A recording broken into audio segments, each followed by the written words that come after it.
There we go. Woo-hoo. We're live on both. Move over. Hi, everyone. All right. Awesome. Okay. Well, so those of you that don't know who we are, oh, that's some weird lighting, but that's okay. Hello. It's gonna look like a ghost. We look like ghosts. Yeah. Okay. So, welcome. I'm Stephanie Kennedy, and this is my biz partner. Dawn Silver. And between us, we have 7 kids. Mm-hmm. And I started about 5 months ago, I think, this whole lazy parenting journey where I wanted to share some of the tips, tricks, and hacks that I have learned over the past 17 years with other moms, because I feel like we could all help each other and get through these things all together in a really cool way, like supporting each other and all of that. So yeah, so that's how this all started. Yes. It's been 5 months already. I feel like it was end of July, August, September, October, November. Almost 5 months. Yeah, that's 4.5 crazy. months. Yep. Yeah, so we used to go live about a month ago, and then we kind of stopped. Life got busy, and it was hard. It was hard for her to even get here today for this time. Yes. But here we are. So I wanted to get back on because there's some things that people have wanted me to talk about. And Dawn has been asking me questions lately, too. Yes. So I thought that was a good start for this whole thing. Yeah, because I agree that it's nice to have a friend that you can ask that's not gonna judge you. I try not At least to. that's to my face. No. And I put out, exactly. But I still think that we each have things that we go through and we've learned that we can offer a different perspective. Yes. I mean, even last night we were sitting around the kitchen table. So I have 4 kids. So just a review for those of you that are new or that what happened upon this video at a later date. I have 4 kids. My oldest is almost 17. She's 17 in less than a month. Yeah. Okay, taking her driving test. So we practiced driving and parking in stalls for an hour on Sunday. But can she parallel park? No, but they don't test you on. She No says, way. I know. Well, no, I don't know. We haven't learned that one Okay. yet. She has, but not with me. Okay. But we spent an hour trying to park in a stall. Yeah. Didn't know that was so difficult, but apparently it is. Like pulling in or backing in? Backing into a Oh, that's so easy. thing. Did she use your car? Yes. With the thing? Camera? Yes, but my car's big. And the Yeah, car true. she learns on is little. So. Okay. We're going to go on tangents. That's what we do. There's so much going on. If you're a mom, you know that's what happens. So we were sitting around the table. So 17 years old. Yes. Then I have a son who's 15 and a half. Then I have a 12-year-old son who's almost 13. Almost 13. And then I have a little one who's 9 and a half. Not so little. Not so little anymore, but she's still my little bug. She'll Yeah. always be my little bug. And so last night, what ended up happening in our house is that myself and sometimes my husband, if he's home, and the 2 oldest end up in the kitchen chit-chatting at 10 p.m. because that's when we're finally all home. Right. And we're finally all just decompressing and talking about what's going to happen the following day. Yeah. And how kids are getting places and doing things like that. So it was actually really good last night because then we decide what's going to be happening on for that, the next day with drives. You all and plan together. Yeah, it was good because they're old enough; they have to kind of take care of their own schedule a little bit. Anyway, so we were sitting around talking, and we were talking about one of my sons has to make my older son had to make a decision about what he wants to go to today. So he has 2 things after school. He has a school event, and then he also has a swim practice. He swims every day after school, but he's had to decide which to do. And I made an offhanded comment the school club that he's a part of, that's a good thing and it's good for his resume or good for scholarship applications. And my husband gave me a super hard time saying that's not. I was kind of joking about it, but he was like, that is not why kids should be doing things. And it brought up this whole I was thinking about it, how many parents probably talk about things that way, about how it's good for your university or college application, or it's good to do this for your we used to say, right, when we were little, it's good for your resume. And he made a very good point that our kids shouldn't be doing things because they want to pad their resume or get scholarships. That they should be doing clubs and sports in order for them, that they want to do it. And if they say that they're doing it for those reasons, that's okay. But as parents, maybe we shouldn't be saying that to them. I feel like that is a little bit old-fashioned. Yeah, but think about some of the kids we know and all that they do after school and all the clubs that they do. Are they doing them all because they really enjoy them? And then are they doing all of them not very well? Yes. Or should you pick a couple things and kind of dive deep into those things? That's interesting. Yeah. Right? And then there's some kids that don't do anything. Right. Like the people on the applications we just received. Oh, true fact. Yeah, a good skill is if you have teenagers that are trying to get to college and universities, teach them how to write a cover letter. Mm-hmm. We just, we run an event company and we hand out a $1,000 scholarship to a graduating student. Sorry, I'm just going to touch that. If you should do it, you probably have longer arms that are closed there. Because we got new phones. So we just reviewed a whole bunch of scholarships. $1,000 is a lot of money as well. Yeah. Right? And then both of my kids were at a basketball tournament this past weekend. They too, Venue Kings, VK, gave out $40,000 oh my gosh. in scholarships. $1,000 scholarships to graduating boys and girls. That's a lot. And so that's the tournament I think that's going to try to continue in the Lower Mainland here in Vancouver for the next few years. So both my kids have an opportunity. Like we were joking around that. Next year. Yeah, that they need to, make sure that they apply and all of that. But yeah, so $1,000 is quite a large amount of money that sports can get you. Yeah. So that's good. Yes, but anyways, reading those cover letters, there were some not very good ones. Like, yes. Or people that have not done a lot of extra volunteer work or leadership work. Yeah, and bad letters written by references. Yes. So if you're asked to write a reference letter, don't do it unless you truly believe that this kid should have a reference letter. And then if you do a reference letter for them, make sure it's awesome. And it talks about volunteerism and leadership, like or basketball or whatever it is that you're doing with however you know that child. Right. The best. Yes. Yeah. So help them out. Okay, so what I want to talk about today, we have lots of things, but the number one was I was asked yesterday by some of the athletes that I coach. They go, Steph, can you do a lazy parenting post about how to get up in the morning? I was like, what are you talking about? And they're like, yeah, like I can't get up in the morning. These are teenagers. So I coach a bunch of teenagers. Mm-hmm. And they were not complaining, but they were like, we can't get up in the morning. And our parents, like, they wake me up and then I fall back asleep and I can't get out of bed. Can you write a post or do a blog about it? Or do a video about sleep and about how to help us get up in the morning? Well, number one is go to bed. Okay. And not be on your phone, probably. Well, right. So that then led me to, so if you saw on my feed today, I did a poll about phones in your bedrooms for both kids and for adults. Mm-hmm. Because this also came up in our conversation last night with my kids. So I have 2 teenagers, and they're great sounding boards. Like, I asked them a lot of things, like how many of their friends don't have their phones in their rooms or do have their phones in their rooms. And I still think that we are, in my family, the minority. And so I wanted to put out a poll to see, like, maybe sometimes I think that I'm doing something different, but I'm not really. Like, everybody does it. Like, you know, sometimes you can give, I have a great idea, but it's not a great idea. Everybody else does the same idea, right? So I wanted to just check in and see how people are handling sleep, because if you think of all of the things that are important in your health, sleep is one of those pillars, right? You need to exercise, you need to, they say, like, drink water and hydrate yourself. You need to sleep your required numbers of hours a night. Yeah.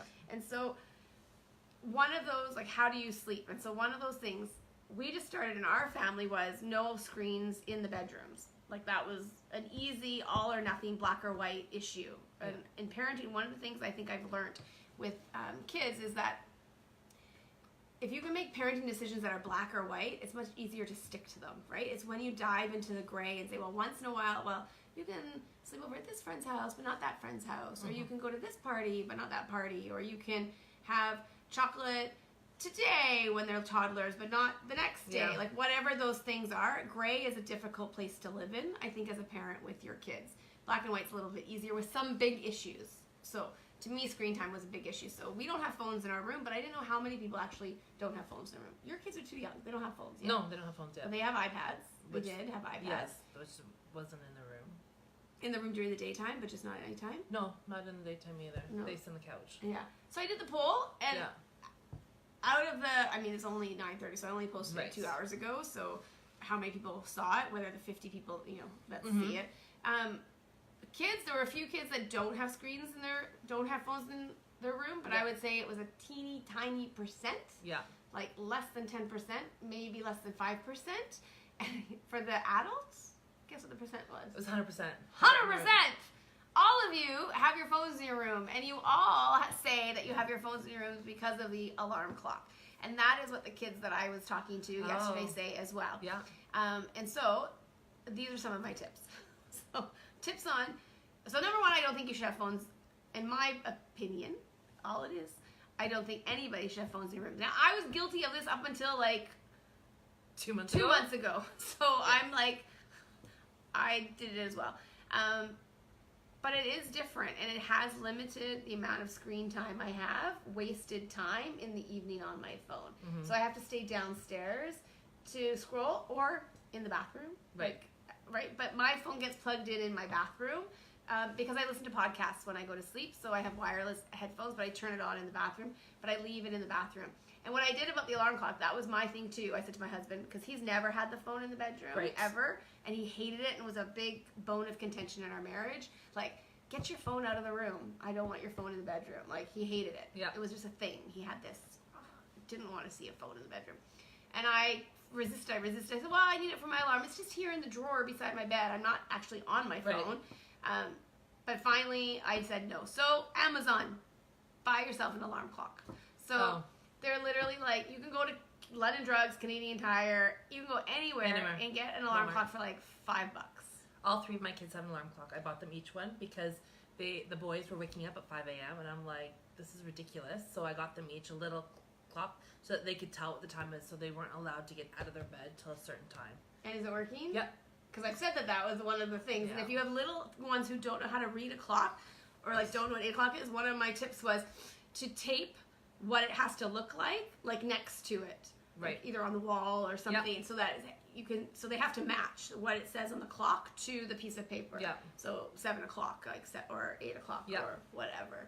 Oh, I'm glad to hear that worked. Yeah, and so just them having an alarm clock, there's no need. Like, that's already preempting the whole, I need my phone for later, right? Yeah. So you're starting early while they're young. Well, that's a good idea. Good. So with these teenagers that I was talking to last night, I asked them a bunch of questions. So the number one question was, well, are you on your phone before you go to bed? Yeah. And 4 out of the 5 have their phones in their bedroom. Yeah. 1 doesn't. Then they were saying, well, it's the alarm clock. So my second tip is you need to get the most annoying, loud, terrible alarm clock you possibly can. Right. Like, remember in the olden days, those alarm clocks? It wasn't like this little phone. Yes. That doesn't wake you up, and that's pleasant, and you can turn it off and go back to sleep. So, number 1, get a loud, annoying as heck alarm clock. Number 2, put your alarm clock, or your teenager's alarm clock, or your youth kid, because how old are you? Like, I mean, even your kids could get up themselves, right? If they had to have go for soccer practice or something. However young you want to start it, put the loud, annoying alarm clock on the other side of the room so that they physically have to get up out of bed to go turn off the alarm clock. Right. That's number 2. None of these kids do that. No. And that was a big one. Well, that's really it. And then number 3 was like trying to get them. I asked any of them if any of them had trouble falling asleep at night. And so I've been doing this recently. Well, so number 3 is make sure your bedroom's cold at night. Because again, to get up in the morning, you have to have gone to bed at a decent hour as well. So a cold bedroom is supposed to help you sleep better. We have our windows open and a fan on. So that is hard to get up in the morning to a cold bed. You have to wake up the alarm clock on the other side of the room. So you have to get out of bed. And then once you're out of bed, hopefully... Then you need to run to the washroom. Yes. And then not back to your bed. Yes. Yes, and if you're an adult and you have a nice heated bathroom, then that's nice too. Because my floor is heated, well, not always, but sort of. Number 4 that I was talking about is no lights. So dark bedroom is important. In this winter now, we live in the northern hemisphere, so it's like dark at 4:15 in the afternoon. But in the summertime, that can be a big one, right? Like blackout curtains or some way as well if they're waking up early. Yes. Right, with the sun, having blackout curtains or something like that can help them fall asleep a little bit better or stay asleep a little bit better. And then the other one that I talked to them a little bit about was blankets, heavy blankets. The weighted blanket? Well, I talked about that there are those, and I don't know if any of you guys have used weighted density. I think density blanket is one of the names, or a weighted blanket. But what I've done recently, which actually has really helped, so I have a big quilt, like comforter, that I sleep with. That's my one blanket. Like, we don't have like fancy, which is a big white blanket. Yes. Then I put a blanket on top of that, and then I have another blanket on top of that. Yeah. And what it actually does is the weight of the blanket on top of you kind of calms you Yes. and soothes you into sleep. And I know they use it with kids that have like ADHD and ADD or like Anxiety, sensory issues that they're dealing with or anxiety, that it calms you, and it actually really does. Like I believe those it, 3 yeah. blankets. So the room is cold, so I want those 3 blankets Yes. when I go to bed at night. And then in the night as I'm sleeping, they kind of all Yeah. fall off. But to Just help to- me fall asleep, I thought it was awesome. So Yeah. I don't know if you have any kids that are having trouble falling asleep, that might be a thing to do. I don't. The boys, like, because they're 9 and 6, so each night at 8 o'clock, they brush their teeth, they get into pajamas, they get into bed, and then because my husband leaves for work at 8:30 p.m., they always get to bed then right away, and then we sing. Now that they're in 2 separate rooms, I go into one, he goes into the other, and then we sing them songs still, and then we switch, and then by 8:15 we're out, and 9 out of 10 times Nate falls asleep while we're singing to him, and then Thomas is asleep and for sure before Jeremy leaves at 8:30. Yeah, and so what I'm hearing in that with little ones is consistency, Yeah. right? So keeping a consistent bedtime, keeping consistent bedtime routines. If you are changing that up, that is not good. That makes it harder for them to fall asleep. So I do recommend that you have the same, whether if you're one of those families that has the time to do the bath routine before bed and that works for you, then you are a better woman than I am. It wasn't something that I could do. If you doing the reading of the stories, the same story, singing of a song, putting them in bed. Well, we do that things are 365 days a year. So in the summer, they don't get to stay up because it's summer. They're still going to bed at 8 because I need time. Yeah, and I remember feeling that way as well when the kids were younger. As the kids get older, life that just doesn't happen so much anymore. So with teenagers, they are up. Well, even Riley, who's 12, like now she's not. She doesn't. I would say just in this for grade 7 has been her least amount of set schedule for bed. Like she doesn't get home some nights till later. Right, just with sports or activities or parties, not parties, like birthday parties or events, they just get home later and it makes it harder to do. Right. So parents, I would just implore you to not have your phones in your room. And then I was talking to the kids about for your teenagers, if you are a really strong person, then can you have a no screen time an hour before they go to bed is the other piece, right? So no TV, no iPads, no phones.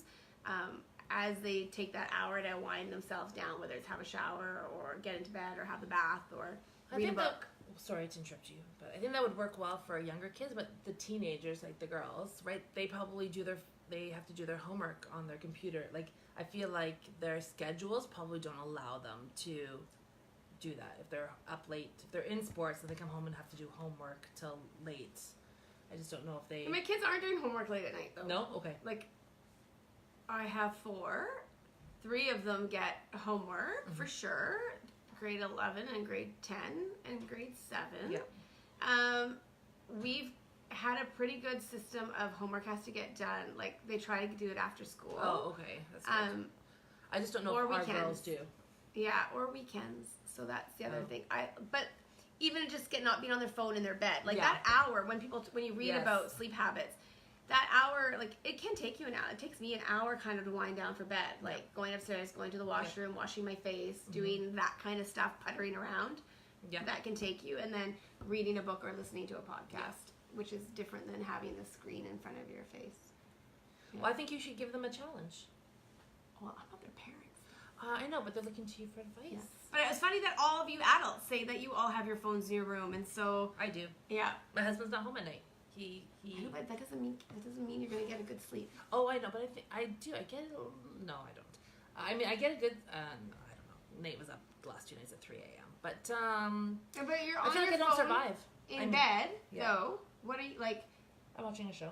That's how I feel like I take my mind off of all the other stuff that's on my mind that doesn't let me sleep. And then I never fall asleep with it on. Like then I'll turn it off and go to sleep. But yeah, I know. I'm just by myself, so I feel like I don't have somebody. Like I'm not ignoring somebody by being on my phone. No, but you could instead of watch show, go to sleep. Yeah, get an extra hour instead of watching TV. Yes, I know. So we all have the same amount of hours in the day. So right, we all have to remember that sleep, and you need 7 to 8 hours of sleep a night, like for health. And then I read a study that said for every extra hour you get, like let's say you're only getting 5 hours of sleep a night, if you got an extra hour of sleep a night, your productivity and brain power increases by 30%. You are 30% smarter with an extra hour of sleep. Okay. Yeah. I believe it. You might think you're too smart then, but that's not really true. No. Good. Okay, any other questions? Dawn. What time is it? It doesn't even tell me how long we've been going. It's 10 o'clock. Okay. Yes. I don't know. I'm frozen. No, you had the question about your kids. Oh, We had lots of questions about kids. right. I just don't remember. I'm having a brain. I don't know. Yep. Kids. Sleep, that's what I wanted to talk about. Yep. Adults and kids. Technology in the bedroom. And, no, that's your phone. Yep. Oh, I have one last topic. Because it's report card time. Yes. Right. Hence, I had my meeting this morning. Oh, yeah, tell us about the meeting. Yes, so the teacher sent me an email That's saying, what it was. I would like to meet with you about your son. It's my 6-year-old, so grade 1. And so she didn't say anything. She's like, can you meet on Tuesday morning? Which was 5 days later after she asked me. So I said, sure. So I went in, and apparently she's doing this with every family. She's asking them to come in to do a review before the report card comes home so that she can verbally tell you how your child is doing prior to you getting the report card. I thought that was excellent. That's kind of like what we did in the business. Right. That she cares enough, I feel like, because she has to take the time out of before and after school to meet with, all 22 grade 1 families in her class. Yes. Yeah, and so she went over his math and his sounds, because he's in French immersion, and his reading. And yeah, he's doing fine. He's chatty. But he's doing fine, and everything is going well. But she didn't preempt on what this meeting was about, so I was a bit nervous. So you spent 5 days worrying about it. Yeah. Well, no, maybe only 2. The first 2, and then I forgot about it.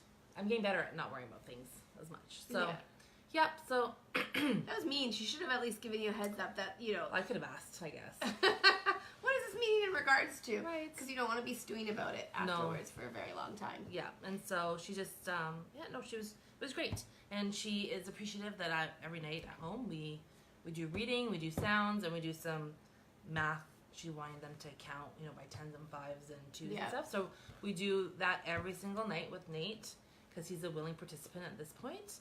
And she's just grateful that I'm helping out. Good. Yes. And she's very direct. Like, she'll send home... Oh, you have a phone number. She'll send home exact directions of what to do to help your child, which I appreciate, because when the teacher's like, oh, you could practice writing with your child, but I just need firm directions on what that looks like. And so she sent the books home, she sent letter sounds home, and I know how to count. So, yeah. You know how to count in French? I know how to count, yes. Yes. Okay. So report cards. For report cards and paying for report cards, there was a post on a local Facebook group here, and mom had posted that her child got a report card and how she did and all that kind of stuff. And then someone made a comment underneath that they pay for grades. So I want to know what your thought on paying for grades was and what your thoughts are on paying for grades. I don't know. I've never done it. I've never offered to pay my kids for grades. I feel like maybe my mom did that when I was younger, maybe once or twice. But I feel like it doesn't send the right message. But I haven't thought about it really. Your thoughts? I hate it. Right. So I don't like it at all because there's a lot of things about school I don't like anyways, in general, right? Yes. So, as a previous teacher, high school teacher, and why I get that maybe at some point I feel like some parents feel like they have to because it's the only way they can motivate their child. Incentive, yeah. But I feel like that's kind of putting a Band-Aid on the situation. So if you have little ones at home, what can you do when they're little to start out to ensure that you don't get yourself, that's kind of this gray area. Like once you do it, how do you not do it? It's same like chores. Once you pay your kids for chores, how do you then expect them to do it without you paying it, right? So it's setting a bad precedent that you then have to work through and deal with. So I don't like it. I don't think that kids should get paid for grades. I think that the big challenge that we have as parents is to try to get our kids to want to do well for the sake of them wanting to do well because they see value in what they do. I'll also argue, though, that grades, how important are they? So, and this is a tough one, right? Because I think we bring into it a lot of baggage from our own childhood and grades. But so many parents care about what grades their kids get. Yes, I care as well in the sense that because my kids do okay in school, so they don't struggle, is I guess what I would say. Like, I have 4 of them, they've gone through French immersion.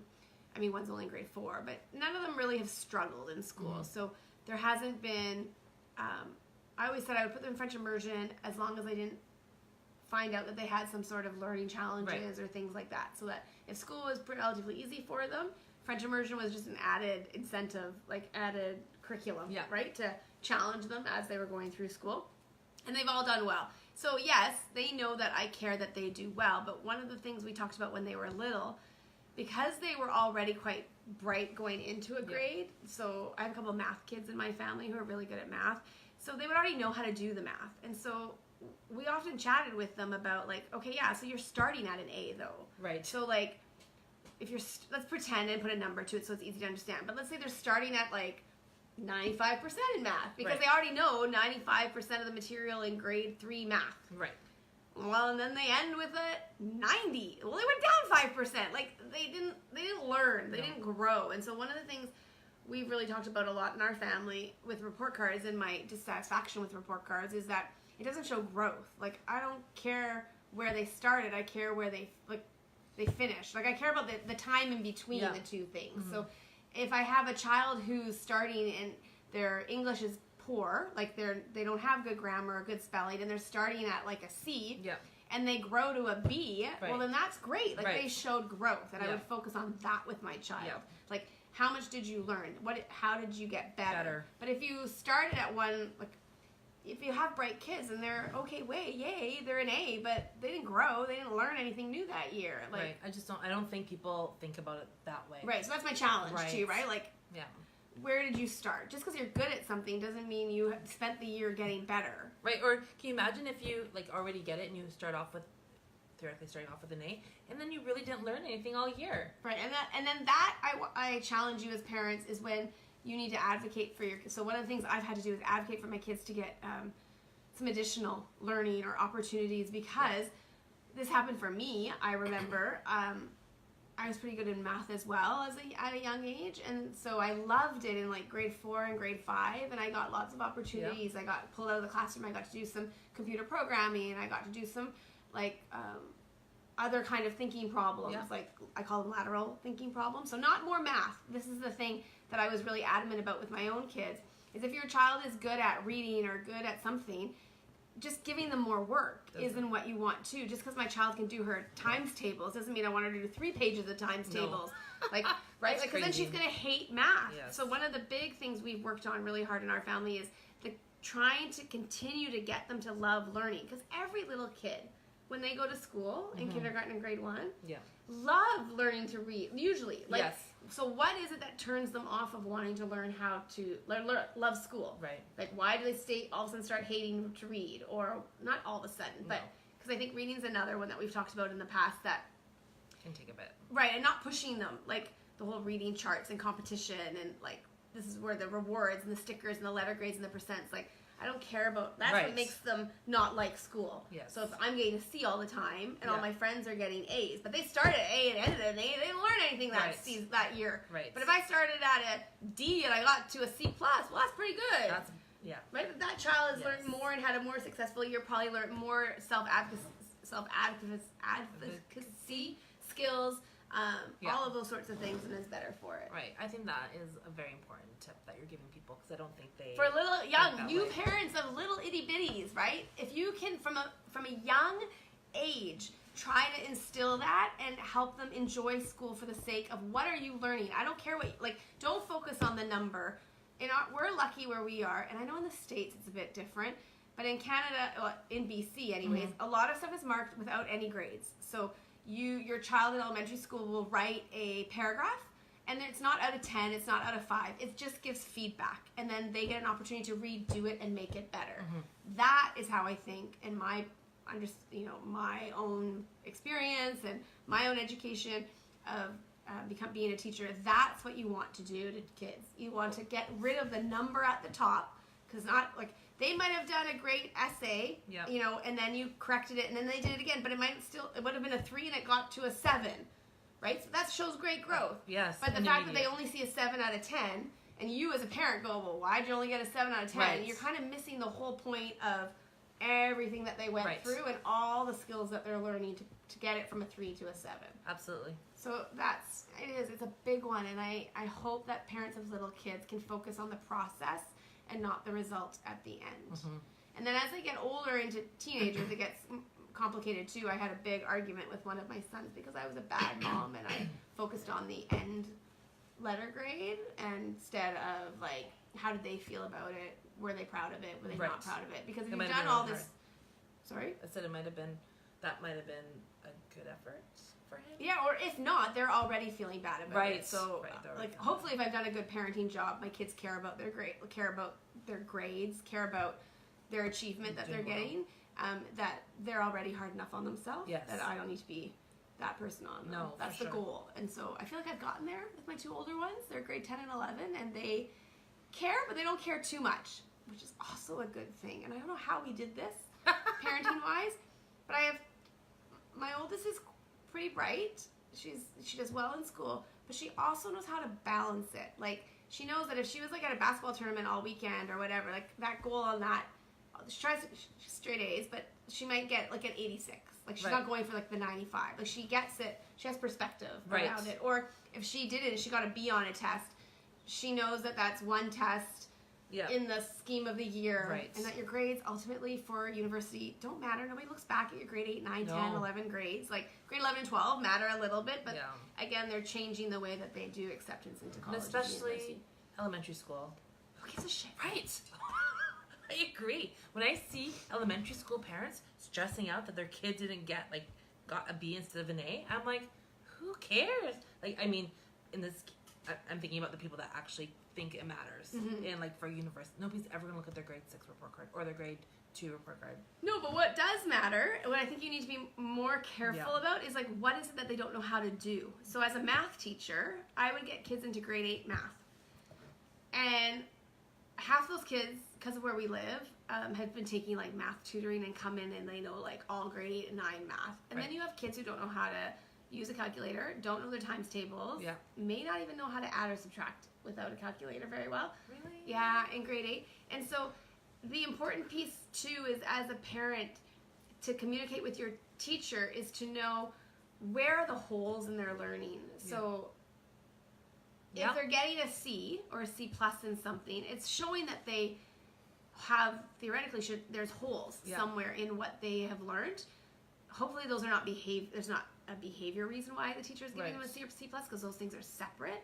A work habit and their actual achievement grade should be separate and not combined. I don't care if they were late every day or didn't have their work in on time. That has nothing to do with their achievement and what they know in the class. But it does for sure gives them an N on their work habits, but it doesn't mean they can't get A's. Like, you can be a straight A student with all N's if you are really bright, but like just show up to do have bad work habits. Where was I going with that? There was something I was saying. Oh, with Elizabeth, like knowing, like having perspective about where they're at, how busy they are, whether that grade is going to count at that time. In elementary school, the grades not counting. Whether you take your kid out of school for a week. Go for it. If it means family time and all of that kind of stuff. Teachers don't get mad at me for saying any of this stuff. I feel like back in our day, like I don't remember anybody missing school at any point except for spring break, which was only a week then, and summer and Christmas. But I think nowadays that teachers understand that that family time is important, experiences are important. And that I was listening to Rachel Hollis and Dave Hollis's Start Today morning show that they do. She and he try to take their kids away in January for a week in Texas. They get like written up, and you can go to like court for missing. Like there's unexcused absences I feel like one of our mastermind people. And you get fined and charged gosh. money if your kid misses school. I think that's ridiculous. Crazy. So it was funny because So the Mr. opposite. Dave Hollis was going to, just put me in front of a judge and I'll tell them why that they're full of. Right. I'm wondering though if it has to do with like if you have communities of people who struggle to get their kids to school. So if you have a single mom who's working all the time and it's a low income family and that child is not getting to school, like maybe they thought that was a way to threaten parents into getting their kids to school. Like that's what I'm wondering if that's where that legislation comes in. Another woman was talking about how in LA and California that rule exists too. You can get fined if your kids miss too much school and they're not excused. And family vacation is not an excused absence. That's so funny because in our school, one of the kids in Thomas's grade, the mom is a teacher, and they've committed that they go away for 1 full month during school year to go and live a life of an adventure. So I don't know how she gets off of teaching for a month, but last year they went to Bali for a month and missed a whole month of school, both them and the kids, to do that. I feel so up here it's not a big deal. So we're in British Columbia, Canada, Vancouver area, and kids miss school all the time. So when I listened to that and I heard that they were getting told that they couldn't take their family away for a week in January, February, because it was an unexcused absence. I think that's crazy. You people in the States, crazy. Yeah. Jeez. So I think that's not a real thing. The other thing is that in this day and age, people the parents who work don't necessarily get traditional holidays, can't always get their time off in the summer. Like my husband, he's a Los Mantompo, so he has to take it outside of summer. And so for us to go away in September when school started, that's what we had to do. And so it's a different world nowadays. Yeah. It gets a little bit harder in high school for sure as they get older and if they're missing school, but it still is possible. My kids miss a lot of school because of sports, and it takes planning and takes just having a really good schedule and all of that as well. Like communication with your teachers. Yeah. Okay, we're going to end it there because we have meetings to get to and get to work. So we talked a little bit about sleep today and phones, and I'm really curious about, I challenge you to not let your kids have phones in their bedrooms and be plugged in away downstairs somewhere. And I challenge you not to have your phone in your bedroom either. And Dawn's like, no way. Well, 100% of you say you have the phones in your bedroom, so you're not alone. I am the odd duck. Yeah. Our family's the odd duck that we don't do it. I just don't see it as a negative for myself besides the lack of sleep, but I don't feel like I'm sure I would get more sleep like that. I'm sure, but I just... It is also... Because I have a hard time. But don't you go on your phone first thing in the morning? No, I don't. You don't? No. Because that's the other thing, right? People will, it's... Whether when you wake up and you look at your phone first thing in the morning and just starting your day with that Instagram feed or Facebook feed and what that does to your mental state. No, I don't. I get up and I get the kids, start getting the kids ready. Anyways, that's what they say. So all I can do is share. Right? So teenagers, get yourselves out of bed, lazy butts, if you watch this. Any of our athletes or kids that we work with. Yes. Get them an alarm clock. Make sure it's really loud. Yes. And then you can do it. For sure. Yeah. And then I am the ultimate lazy parent because I don't wake up any of my children unless, of course, I help them. Like if the alarm didn't go off, like Nick today, his batteries died in his alarm clock. Oh. So Dad woke him up. He's like, what? And then he had to deal with, if you let them do that, they realize they don't want to ever go through that again. Right. So they'll make sure that everything's working before they go to bed. Yeah, get a plug-in alarm clock. Well, no, because that's, I guess you could do that. Okay. They make those. Yeah. So, I bought just a little... battery power. Everybody has one now in their house. Oh, good. So, okay, that's it. See you next time. We're going to try and do this again on a weekly basis. Okay. So give us questions. I like it. It's fun. It is fun. Okay. Bye, everyone.